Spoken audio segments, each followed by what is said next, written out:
Magandang araw sa bawat isa sa atin. Praise God sa araw na binigay niya. Talagang ang Panginoon ay napakabuti sa buhay ng kanyang mga anak. So sa ngayon, tayo ay magbabasa sa salita ng Panginoon na makikita natin sa unang Juan 2. Sabi dito, mumunti kong mga anak, ang mga bagay na ito ay isinusulat ko sa inyo upang kayo'y huwag magkasala. At kung ang sino man ay magkasala, ay may tagapamagitan tayo sa Ama, si Hesus Kristo ang matuwid. At siya ang pangpalubag loob sa ating mga kasalanan, at hindi lamang sa ating mga kasalanan, kundi ng sa buong sanglibutan din naman. At sa ganito'y nalalaman natin na siya ay ating nakikilala kung tinutupad natin ang kanyang mga utos.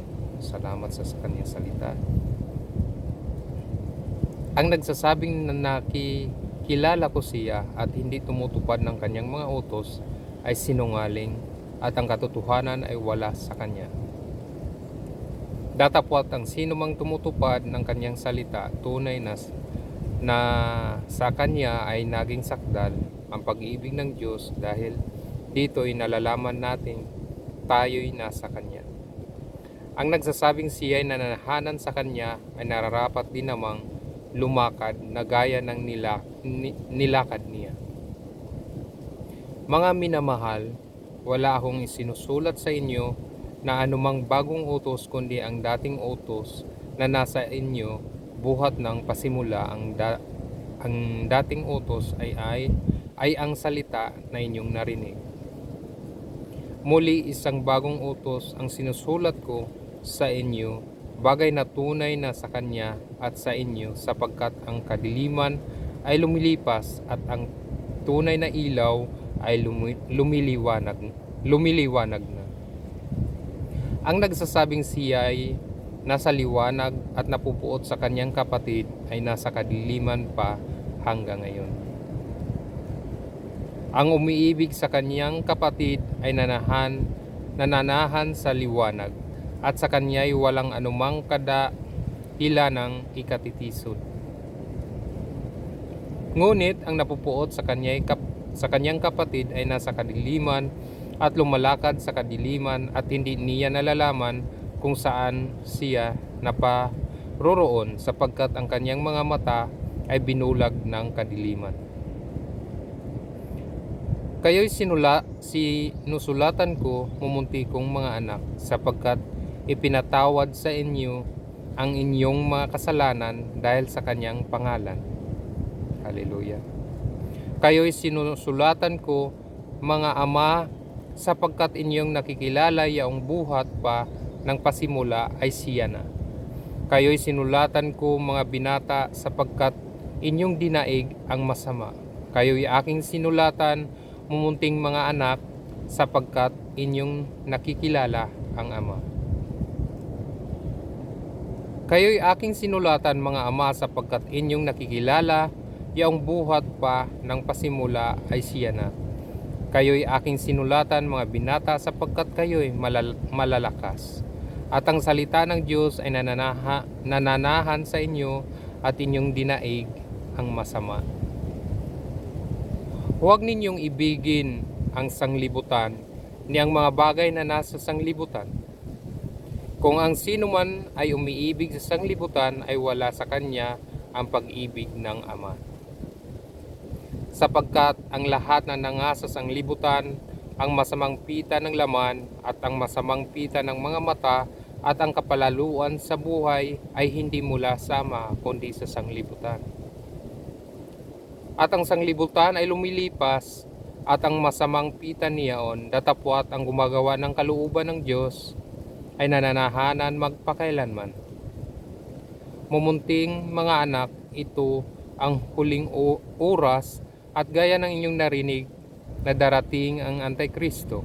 Kahit ngayon ay lumitaw ang marami ng Antikristo, kaya nga nalalaman natin na ito na ang huling oras. Siya nangagsilabas sa atin, ngunit siya hindi sa atin,